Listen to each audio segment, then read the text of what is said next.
Well, hello there, motherfuckers. And it's time for your Raw review, but I like to take a moment to introduce myself to everybody. My name is the Brad Rules, and I've officially proclaimed myself the YWC champion. I am in charge of all you fucking jobbers, all you fucking Neanderthals here in the YWC. You guys need a leader. You need a champion. You need somebody who's going to stand up for you. And that person is not going to be me. No, I'm kidding, but I'll stand up for you, whatever it takes to be the champion of the YWC. But, yes, the YouTube wrestling community officially belongs to me. You know, this is like an entity that nobody wants, like WCW. It's completely worthless, So, I'm gonna fucking, purchase it, so to speak. And it belongs to me now. The YWC free of charge, and I'm the champion of it. Anyway, so yes, for now on, I am the YWC champion. There's no need to criticize me for this because it's already been done. I've already put in all the documents and all that. I've already filed with lawyers and I've already copyrighted and trademarked all the appropriate things that need to be copy marked and trademarked and whatever the fuck you want to call it. YWC belongs to me. No argument there. Anyway, this Raw sucked fucking cock. It certainly did, motherfuckers. Another fucking lame ass fucking horrible Raw that sucked fucking cock and was horrible in just any way possible. We start off with Brock Lesnar and Paul Heyman, and they said they're going to look past the Big Show now. Now they're on to The Undertaker. Undertaker wasn't anywhere in sight, but he'll be there October 19th. That's in 2 weeks. So we'll finally get our Taker fix. The only thing about, this is that when your opponent is absent from building up a match, even if he isn't going to be there on the 19th, as I said, there's no reason, there's no fucking reason why Undertaker couldn't be there on that night. Why couldn't he be there last night? What was the fucking reason why they couldn't, have Taker there to help build up the match? They want to make him feel special. Well, how come is it, when they want to make something feel special, we get a shitty storyline out of it? That's the thing. They wanted to make it feel special. I understand that with Undertaker not appearing during the Bray Wyatt feud at Mania, but it hurt the feud. And it looked like shit going into Mania because Taker wasn't even there. So you need to have everybody who's going to be involved in the match has to be involved in the build-up. And that's just square one, motherfuckers. That doesn't automatically make the feud good just because they're both physically there. This would have been like if McMahon and Austin just were simply there. That wouldn't be enough for the feud to take off as it did. No, they have to interact in an interesting and, provocative manner. They can't just fucking, just be there. And they're not even there. So the first step to a good feud, it's not even there. The building blocks haven't even been laid down. So there's no possibility of that. If you don't have the building blocks, you can't make the final structure or even get to the middle part of it. You need to have, the actual building blocks in order to have the substance. And it's not there. Big Show came out. He wanted to shake hands with Brock, but he refused. Brock got back, Show mocked Brock, and he got back in the ring, and he F5'd the Big Show. Now, for some reason, this injured Big Show, and he wasn't able to be in a tag match. Go figure. Just receiving a belly-to-belly suplex and a finisher. This is enough to constitute injury.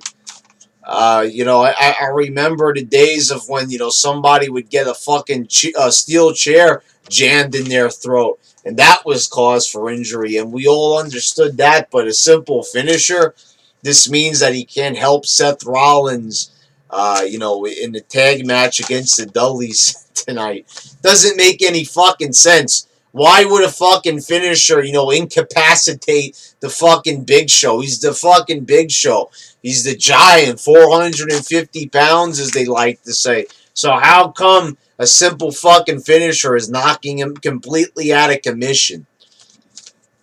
Then we had Roman Reigns, Dean Ambrose, and Randy Orton defeating the Wyatts. And this match just didn't appeal to me. It really didn't. We might have not seen this exact tag match, but we've been seeing different incarnations of this tag match with different partners for months on end. So I've completely lost interest here, and Roman Reigns just fucking sucks. The guy has no idea of how to fucking work a crowd. He has no idea of how to work an entertaining match. Knows nothing about facial expressions or body language. The hoo-ah isn't fucking enough. I'm sorry. Hoo-ah isn't gonna fucking cut it. Hoo-ah is never gonna be fucking over. And hoo-ah, it's just fucking annoying. I've had it up the hill with Roman Reigns already. And it's fucking Samoan fucking bullshit. Roman Reigns is never going to be over. And the announcers even admitted that the guy's lost momentum since Mania. He was after the world title, and then fucking Bray Wyatt was a roadblock. Yeah, you know what? You know who the real roadblock is? Roman Reigns is his own roadblock. Because this is a guy that's incapable of getting over. This is one of the wrestlers that they have to force to get over. It's like, Lex Luger when he had the narcissist gimmick in WWE in 1994. Nobody wanted him in the main event. Nobody was cheering for him. Nobody wanted to see it. But Vince McMahon pushed him anyway. It's also the Cena mentality. But the only difference is Cena used to be fucking popular with the crowd. He used to be truly over. So it made sense that they would eventually give him the world title because arenas were cheering for him. Roman Reigns, nobody's cheering for him! It's the same thing as Lex Luger or any other motherfucker that was never truly over. So, and again, the fucking, Roman Reigns, Dean Ambrose, and Orton win against the Wyatts. And, I'm not a big fan of this. The Wyatts should be unstoppable. They just got back together, and they're already losing countless matches. They might have been winning a little bit more recently, but as I said, it's all about momentum. It's all about consistency. Like I said, I'm sick of this fucking even Stevens booking. They've been doing this shit for fucking years. And it's the reason why nobody can get any momentum. Just because a wrestler loses one night, that doesn't mean that the very next time they have a match, that that wrestler has to win again. No, there's different ways. And first of all, stop having the same fucking match. There's ways of getting around that. And having back and forth wins, this doesn't need to fucking happen. In certain storylines, trading victories is a good thing. But when it's every single feud, every single match, that's not going to work. Everybody being even Stevens and looking equal. Because trust me, in the wrestling world, not all wrestlers are created equal. We all fucking know that. So you can't have the same motherfuckers winning, one night, losing the next, and winning the next. No. No one's going to buy that fucking shit. It makes it look fake. That makes it just look so fucking out of touch with reality. It's, just unfathomable. Then it was a Sheamus defeating Neville. This match was like, it was like a little bit like Daniel Bryan's match at fucking WrestleMania 28. Barrett is at ringside. And, the guy is still not over. He, like I said in countless other fucking rants and reviews, he used to be over when he was Bad News Barrett, but, WWE felt that, a guy that was, they were struggling to get over with, they wanted to take a chance and change his gimmick again. It's really good to take chances when you've already had, enough problems having success with a certain wrestler. And I know that they believe in Barrett. They keep on trying, but if you believe in him that much, why didn't they just keep the good gimmick on him? Why didn't they just keep him as Bad News Barrett? Now he's like the king, but he's not wearing the fucking cape or, robe or whatever the hell you want to call it. He's carrying around the crown instead. What is this? I don't understand. It's like they're mixing gimmicks. They're trying to find out what works, and none of the shit's gonna work. Because, as I said, they had enough problems trying to get him over. But anyway, I was trying to say, the match was stylized like WrestleMania 28. Sheamus and fucking Daniel Bryan. So Barrett distracts Neville, and he turns around into the bro kick. And it was like the same fucking match right there. Sheamus then pins Neville. I don't understand. They come out to have a match, an immediate distraction. Very fucking lame. Very fucking counterproductive in trying to make Neville feel special. And what is the deal with them? Why won't they pull the trigger on Neville? Why did they bring him up from NXT if they're not going to do anything with him? He already feuded with Barrett. How many matches is the guy going to have with fucking Barrett? We've already seen this match enough. And again, they did the Even Stevens booking. Neville wins a match, Barrett wins a match, Neville wins a match, and then they're going to do it again? I've seen enough of Neville versus Barrett. It's not a match that's going to get over with the crowd. And the thing is, and I've said this, Neville is a fucking amazing wrestler, and the NXT crowd loved him, and they loved him as champion. But I'll speak from experience. Neville did not get a good reaction in MSG. It was pretty fucking quiet when he came out. I have been saying this for a while. I like Neville. I believe in the guy, and I think he's an amazing athlete. But the WWE needs to address this. Neville's amazing, but no one's cheering for him. He's getting very, very little reactions. People pop when he does the red arrow, but they're not popping for him. They're popping for the finisher. So you see, there's a fucking problem there. If they are popping for the finisher, then there's a problem with the guy who's performing it. Now, it's not his problem. I know this. But they need to put Neville in big matches. They have to put him at the top. I don't get why he's world champion, in fucking NXT, that Triple H believes in him. So I gotta have to guess it's probably McMahon. McMahon doesn't like him because he's even shorter than Daniel Bryan. So right off the bat, that's going to be a fucking problem. But here's the thing where it's different. Neville's build is better than a lot of guys who are over 6 feet tall. I mean, the guy's jacked. Why are we not ignoring? Why are we ignoring the conditioning of Neville? This should be one of those instances where he fits McMahon's idea of how a wrestler's body is supposed to look. So I really don't see what the fucking problem is here. The guy's a little short, okay, but the guy is still pretty big. So there's a problem here that needs to be addressed, and that's Neville not truly getting over with the crowd. So, I'm failing to understand why McMahon's not fucking doing more with Neville. Same fucking matches over and over, because the guy could be big. He could be in the world championship spot if they wanted to. I don't know about winning the belt, but wrestling for it is one thing. Then you had Kane coming out to the ring, and he's talking about Rollins. Rollins comes out, and Stephanie comes out, and they're arguing, and Stephanie makes the match for for the world title. I thought it was going to be a Hell in a Cell match, but it's not going to be. I guess they're trying to keep Brock and Undertaker, you know, special by only having one Hell in a Cell match. But, you know, the thing is,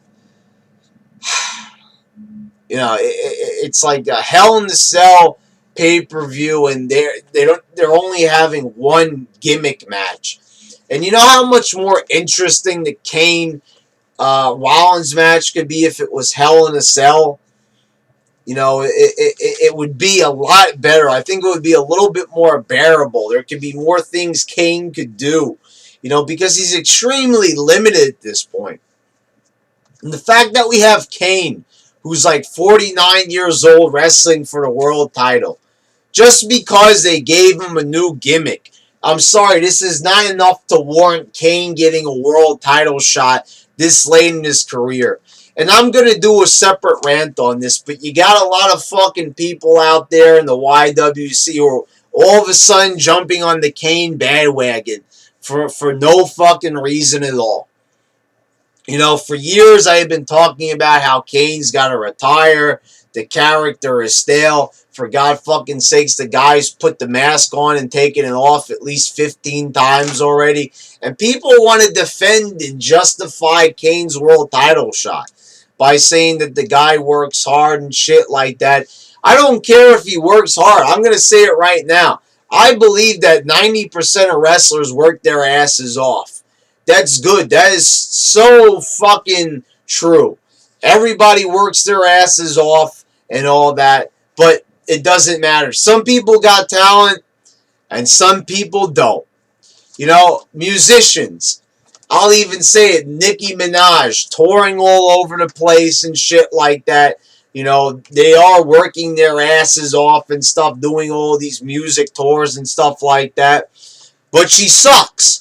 Just like Justin Bieber. He's getting, you know, out there all the time, and, you know, he's putting effort into his career. But it doesn't matter. It's not good music. It fucking sucks fucking cock. And that's the same thing with Kane. It doesn't matter if he's working his ass off when he's 49 years old. There's only so much this guy could do this late in the game. I mean, the guy's had a lot of injuries. He's been around for a while. And people age. You're not going to be as good as you once were. I mean, that's quite evident. So, you know, I fail to see why people are backing Kane, bashing me, because bashing your YWC champion, after all. You know, the thing is, why the fuck are you defending Kane? There's nothing to defend. You know, everybody disliked Kane. You know, people were agreeing with me. Kane should fucking retire. Just like the Big Show. But, you know, it's okay for the Big Show, you know, to retire. But Kane, no, he shouldn't. I hate to break it to you, but they're putting in the same level of quality. All their matches fucking suck. Because they're too fucking slow this late in their career. And Big Show's always been slow, so, you know, forget about that comparison. But Kane is very slow, and he's very fucking boring. And the gimmick is fucking lame.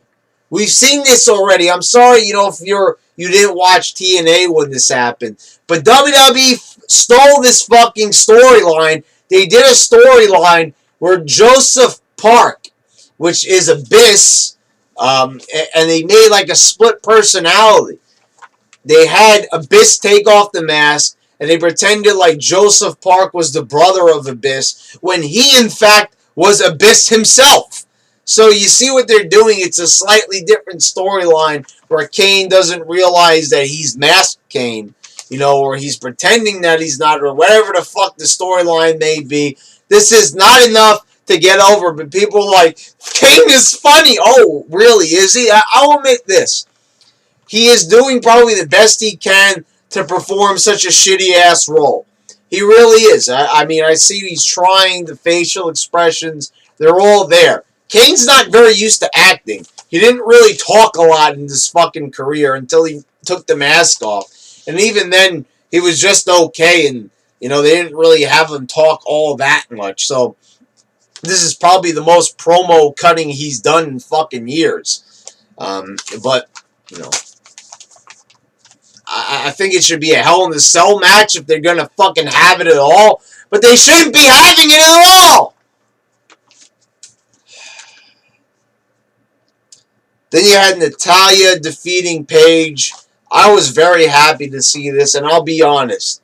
This wasn't a great Divas match, but it's a step in the right direction for how the Divas Revolution should really look. And I'm trying to quote here, Revolution. Like I was flipping everybody off there for a minute. But, there was submission-based wrestling, and Natalia's a good wrestler. There should be no reason why she shouldn't be involved. Why is Alicia Fox, a wrestler who can't even perform their finisher right? Every time she does the scissors kick, it looks like fucking shit. Why is she allowed to be a part of Divas Revolution and Natalia is not? Now I know they're going to do even Stevens booking and Paige is going to end up winning next week or some shit. But I was happy to finally see Natalia get booked to win a match. After crying in her hometown, it was nice to see Natalia finally, get something positive fucking happen to her on TV. Then you had Kevin Owens defeating Sin Cara. I would like to see more matches like this. It was cool to see Kevin Owens working with other wrestlers. And I would like to see him take on more challengers and more athletic competition. Putting him in a feud at Ryback is not exactly what I had hoped for, Kevin Owens' Intercontinental title run. So hopefully, after he gets through at Ryback, that he will move on to a better opponent. Then up next, you had Susan G. KOMEN. And everybody's out in the ring. Roman Reigns and Cena are cutting promos about Susan G. KOMEN. And let's be honest here. It's nice and everything that WWE is, doing things for charity. But CM Punk on Twitter was right. I finally did some research, and I had my suspicions about Susan G. KOMEN, but now it's all over the internet, motherfuckers. Susan G. KOMEN is indeed a fucking scam. A motherfucking scam. It's all nice. We don't want to say anything. Punk put it very well on Twitter. And I know I've had my disagreements with Punk in the past, but the guy does speak the truth at times. Susan G. KOMEN, nobody wants to say shit about this. We all want to be like, oh, it's about breast cancer. And the thing is, I'll be honest with you. No trolling here. I lost my grandmother even before I was born to breast cancer on my dad's side. So, this is a fucking disease that should be taken seriously. It's one of the most deadliest forms of cancer. If it's not the deadliest, it's a big fucking problem. So, to see WWE addressing this is nice. But there's a fucking problem with it. And I'm going to step outside the Brad Rules character here for a minute because I want to just rant a little bit exactly about what Susan G. KOMEN's about. They are profiting off of people's money.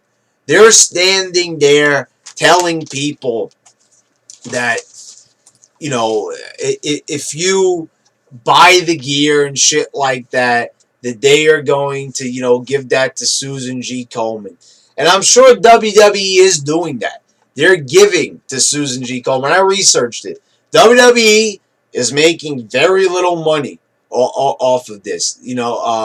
They're making the shirts and selling them. And, it costs more money to make the product than it does to sell it. So, but all that money that they are making, the little profit that they're making or something like that, go research it because maybe I'm wording it wrong. But WWE is profiting very little off of it. That's pretty much the story there. But whatever they are profiting, they are in fact giving it to Susan G. KOMEN. So right there, WWE is excused. There's no funny business with that. But the problem is WWE is associating themselves with Susan G. KOMEN. And what's wrong with Susan G. KOMEN? Susan G. KOMEN is taking that money and they're putting mere pennies into breast cancer research. The rest of it is going to the corporation themselves. They are pocketing it. This is not a non-profit organization. They are pocketing the money. And I don't think they even advertise themselves as a non-profit organization.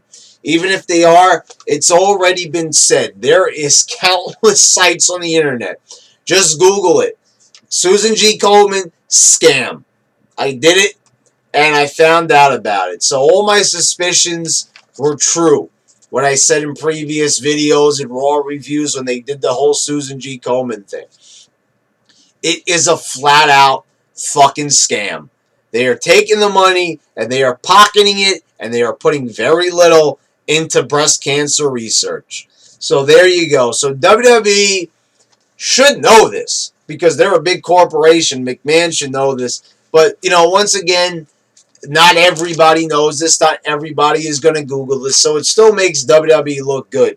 But I am going to say it is questionable. It really is. That they shouldn't be associating themselves with people like this. It's kind of like, if people could remember Ron Paul when he ran for the presidency. What was that? In 2008, he accepted a big cash donation from white supremacists. And the thing was, he didn't give the money back or anything like that. He took the cash donation, and that was it. Now, not everybody knew that, but still the fact remains that even though Ron Paul is not the white supremacist, he did accept money from the white supremacists, which kind of in turn makes him equally as bad. So WWE looks bad associating themselves with a large corporation. Basically what they're doing is they're giving their profits to another corporation in order to look good.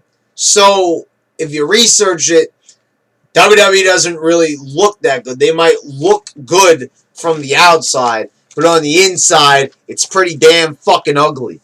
Just want to say that there for a minute, on how I feel about Susan G. Komen. Then you had the Dudleys defeating, and by the way, I already know people are going to bash me for that, and they're going to say I'm heartless and everything. And to you people, I say fuck you, because I just gave you a whole bunch of fucking facts. I gave you some material. All you got to do is go and fucking Google and research it. But I know people are going to bash me anyway. Oh, you're bashing cancer survivors. No, didn't say that. I'm bashing the fucking organization, not the people. So get it straight before you open your fucking mouths, because I know there's going to be a lot of people who are going to try to pull that shit on me. And don't you fucking dare. Then you got the Dudleys defeating Seth Rollins and Kane by disqualification. This had to be one of the most awkward matches I'd ever fucking seen in quite some time on WWE programming. With Kane selling his injury, the whole match just felt, disjointed. Of course, because look at the style they were forced to wrestle in. Then you had the Dudleys getting the table out. Kane had to be escorted out of the ring because he, supposedly re-injured his leg. So they get the table out. Seth Rollins drop kicks the table into them, and it's a disqualification. I never saw that before, where they disqualified a wrestler for kicking an object into another guy's face. It's usually only if they swing the weapon or they use the weapon. And I know it's technically like Rollins is kind of using it, but it was more of a defensive move. So, the consistency of wrestling disqualifications was pretty much thrown out the window right here. So you had the Dudleys, they fucking, Kane came out first, and, he's about to attack Rollins, but the Dudleys 3D Kane. Then Rollins gets the table, sets it up, but Kane reawakens and he choke slams Rollins through the table, which was okay. It was a choke slam through the table. It's just I'm not crazy about this feud, so I'm not going to get really excited about something like that. But, whatever. A table spot is always nice to see. Can't really bash that. Then you had Team Bad defeating Team Bella. And, I am happy at least that even though they are not showcasing Sasha Banks as a big level talent, that at least when they're showing her, she's winning. And, she did beat Nikki Bella on SmackDown. But anyway, the whole fucking division should basically be built around Sasha Banks. She's a lot better than any of the other talents. And that's not to knock Charlotte or Becky Lynch. They're great as well. But Sasha Banks is in the league of her own. Also, Nikki Bella said your team rancid. And then, I thought that they should have had Sasha Banks make fun of Nikki Bella when she mispronounced ratchet. That's how it's supposed to be said. Instead, she said rancid. And I'm like, we're all from the same generation, basically. I'm like the same age as Nikki Bella and all that. But how do you not know how to pronounce the word ratchet yet? It's ratchet, not rancid. The fuck? It was like she took the word rancid and ratchet and just fused them together. What a fucking dumbass bitch. Anyway, I really think that Sasha Banks should fucking be feuding with Charlotte. That should be the top feud now. Forget about Nikki Bella. Just give her fucking rematch and then just fucking phase them out. Just put them as lower level talent. Also Team Bad. Naomi and Tamina are just going to hold Sasha Banks back. They're just distractions. And Team Bad, I don't know, it seems like Naomi is the leader, and that's fucking bullshit. Because they play her music when she comes out. That right there is fucking bullshit. It should be Sasha Banks' music playing, and she should be the fucking leader. The fuck out of here, Naomi. What the fuck has she ever done to deserve leading a team? Then it was boredom time. The Summer Rae came out and she proposed to Rusev. And Rusev, he said yes to her. She had the ring. She got down on one knee, and this was pretty fucking retarded. Usually when you have wrestlers proposing to other wrestlers, they've been together for months. They've been together for like 2 months already, and they're doing the fucking proposal shit. Rusev said yes, but then he denied, Summer. He said, yes, but only when I win gold, and then he's going to give Summer Rae a ring. It's just not the right storyline for Rusev. And I know I don't like Rusev. So I'm trying to be, I'm not trying not to be biased here. But Rusev, this is not the storyline that the Bulgarian Brute should be involved in. Some, emotional, touchy-feely storyline. And, also they don't even explain. This is just horribly written. So they had Rusev say to Summer Rae, at first when we got together, I didn't like you at all. Now, what did he mean by that? Why don't they explain that? Why wouldn't Summer realistically ask him what he meant by that right there? She's holding a microphone. This is what Stone Cold was talking about on the podcast when he said bad storytelling. Wrestlers have microphones in their hands. Those are tools. Those are mediums to tell a story. So when a wrestler has the microphone, their hands at their sides, not saying shit in response, that's not how a real conversation works. Back in the day, promos would be back and forth. You said something to a guy and you were going to hear a retort. Now we don't hear a retort. We hear fucking dead silence. So this was just, not only was it unrealistic, not only was it stupid, but it doesn't even fit the character of Rusev. Then in the main event, it was Big Match John. Big Match John. Maggle. It's Big Match John, Maggle. Fucking bullshit right here with fucking the U.S. Open Challenge. It was going to be Dolph Ziggler, but New Day beat him up, and they picked Big E to go against John Cena. Kofi was being entertaining on the mic, I suppose. I always enjoy the pre-match promos. But this match, I really took a look at Big E, and basically all this guy does is do clotheslines and splashes. He does a splash in the ring, a splash on the apron, and that's it for Big E. He's got those moves, and then he also has that spear off the apron, which is probably his best move. But, this match it was just Big E beating up Cena, and then Cena winning at the end. And that was about it.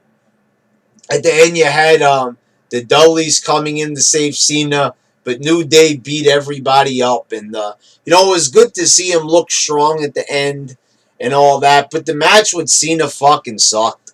And it really is. It's time for Cena, seriously. Take that time off. Get the fuck out of there already. The Cena gimmick is just beyond stale. I don't care about U.S. Open Challenge or whatever, how it gives guys opportunities. Here's the thing, what I said about it. I like that they're having matches, and sometimes they have great matches. Cena versus Neville, Cena versus Ambrose, or Cena versus Xavier Woods are all great matches. But here's the thing. If you know that the guy he's wrestling has no chance of beating Cena, then what the fuck is the point? What is the fucking point? And, who is Cena going to face at the fucking pay-per-view? Who's he going to face at Hell in a Cell? You don't even see anybody really, truly feuding with Cena. And it ain't going to be a New Day because they're wrestling the Dudleys. So, why is Cena even involved in this storyline with the Dudleys if it doesn't have anything to do with the pay-per-view? The whole purpose of Raw is to build up towards the pay-per-view, motherfuckers. So why is Cena even involved in this? I mean, seriously. He's involved in shit that doesn't even fucking concern him. Why is he have to stick his nose in everybody's feud, everybody's business? Get the fuck out. Get the fuck out already. I am fucking sick and tired of it. It's bad enough Cena's got to have 15 world title runs, and next year he's going to finally tie Ric Flair's record. But he's got to stick his nose in even feuds. I mean, like I said, Cena's fucking everywhere. You look, one way, and Cena's there. You look another way, Cena's there. Cena's fucking everywhere. It's like I don't want to see Cena there. But he's there. He just fucking appears out of fucking nowhere. It's like I could not, Fox. I could not see Cena on TV. I could not Sam I Am. Now get the fuck out of here already, Cena. It's in the box with a Fox. In the ring.